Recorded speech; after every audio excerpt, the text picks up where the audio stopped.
आइए आज हम लोग देखेंगे क्यूब रूट निकालने का एकदम शॉर्टकट तरीका। सबसे पहले देखेंगे अगर क्यूब रूट अगर सबसे शॉर्टकट में निकालना है तो उसके लिए हमको 1 से लेकर और 10 तक का क्यूब याद होना चाहिए। जैसे उम्मीद करते हैं कि सबको याद होगा। 1 का क्यूब क्या होगा 1, 2 का क्यूब क्या होगा 8, 3 का क्यूब होगा 27, 4 का 64। इसी तरह से यहाँ से 10 तक कम से कम 10 तक याद ही करना होगा। और इसमें इकाई अंक याद करना होता है कि जब 1 का क्यूब करेंगे तो इकाई अंक क्या आएगा 1 ही आएगा। जब 2 का क्यूब करेंगे तो इकाई अंक क्या आएगा 8 आएगा। जब 3 का करेंगे क्यूब तो आता है यहाँ 27, लेकिन हमको केवल इकाई अंक देखना है तो इकाई अंक कितना आएगा 27 में 7, तो 3 का होता है 7। तो जब 3 का 7 होगा तो 7 का कितना होगा 3। उसी तरह से जब 2 का क्यूब करेंगे तो 8, तो जब 8 का क्यूब करेंगे तो फिर लास्ट में 2 आएगा। तो यहाँ पर 2 का 8 है तो 8 का 2 होगा, 3 का 7 है तो 7 का 3 होगा, 4 का तो 4 का क्यूब करेंगे तो 64। तो 4 भी यहाँ पर देखेंगे क्यूब है, इकाई अंक भी क्या होगा इसका 4, तो 4 का 4 होगा, 5 का 5 ही होगा, 6 का 6 और 9 का 9 होगा। और देखते हैं यहाँ पर क्वेश्चन से देखेंगे। यहाँ पर सबसे पहला क्वेश्चन है, यहाँ पर देखिए कि 5832 का क्यूब रूट निकालना है। तो जैसे स्क्वायर में हम बतलाए थे कि 2 अंक छोड़ना है, लेकिन क्यूब रूट है इसमें कितना अंक छोड़ना है पीछे से 2 अंक, यहाँ से नहीं बल्कि यहाँ से 3 अंक छोड़ना है। उसके बाद देखेंगे कि लास्ट में इकाई अंक क्या है 2, और यहाँ बताया है कि 2 का इकाई अंक क्या होगा 8। यहाँ पर देख रहे हैं कि 2 का इकाई अंक क्या है 8, तो यहाँ पर इसके नीचे क्या लिखेंगे 8। उसके बाद जो नंबर बचा हुआ है 5, वो देखेंगे किसके क्यूब के करीब है, किसके क्यूब के करीब है यहाँ पर।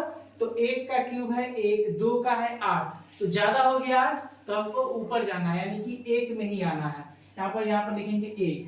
अगर 5832 का क्यूब रूट निकालेंगे तो 18 आएगा। उसी तरह से देखेंगे यहाँ पर 6859, तो यहाँ पर क्या बोले सबसे पहले 3 अंक छोड़ना है, 3 अंक छोड़ना है, तो यहाँ से 3 अंक छोड़ेंगे। उसके बाद देखेंगे लास्ट में इकाई अंक कितना है 9, तो देखेंगे 9 का इकाई अंक भी 9 आएगा, क्योंकि 9 का क्यूब करेंगे तो 729, और 729 में इकाई अंक क्या है 9, यानी यहाँ पर इसका इकाई अंक भी क्या होगा 9। उसके बाद 3 अंक तो हम छोड़े हुए हैं यहाँ से, तो बचा क्या हमारे पास 6 बचा। अब देखेंगे 6 का इकाई अंक भी क्या होता है 6, क्योंकि जब इसका क्यूब करेंगे ना तो 216 आएगा, इसका इकाई अंक भी क्या है 6। तो यहाँ पर क्या देखेंगे 6, लेकिन हमको देखना है क्या कि 6 किसके करीब में है। तो 1 का करेंगे तो 1, 2 का करेंगे तो 8, तो 2 का तो ज्यादा हो गया, यानी हमको किसका लेना है 1 का ही लेना है। मतलब ये किसका क्यूब रूट है 19 का। जब क्यूब करेंगे हम तब जाके कितना आएगा 6859 आएगा। इसी तरह से देखेंगे यहाँ पर 2744 का। तो सबसे पहले क्या करना है 3 अंक छोड़ना है और इकाई अंक देखना है। तो इकाई अंक में क्या है 4, और 4 का इकाई अंक क्यूब का भी 4 ही होगा, तो यहाँ पर क्या लिखेंगे हम लोग 4। उसके बाद देखेंगे 2, तो 1 का क्यूब होता है 1 और 2 का क्यूब होता है 8, तो हमको तो 2 है तो 1 पर ही आएगा, 1 का क्यूब क्या होगा 1, यानी 1 का ही लेना है। यहाँ पर ये हो जाएगा इसका आंसर 14। इसी तरह से देखेंगे इसका 12167, ये थोड़ा बड़ा नंबर है, फिर भी 10 तक में आराम से ये बन जाएगा।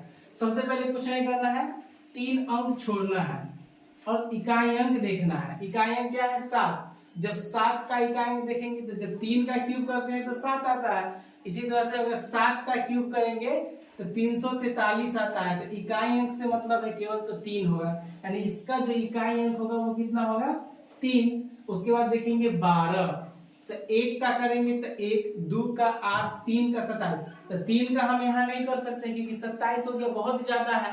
तो 2 का करेंगे 8 और 12 से क्या है वो छोटा है, तो यहाँ पर क्या लिख लेंगे हम लोग 2 लिख सकते हैं आराम से, और इसका आंसर हो जाएगा 23। अब तक उम्मीद है कि समझ में आया होगा। अगर समझ में आया है तो इसका आंसर आप लोग कमेंट बॉक्स में जरूर दीजिएगा, और ये बहुत इजी क्वेश्चन है, आप लोग बताइएगा जरूर।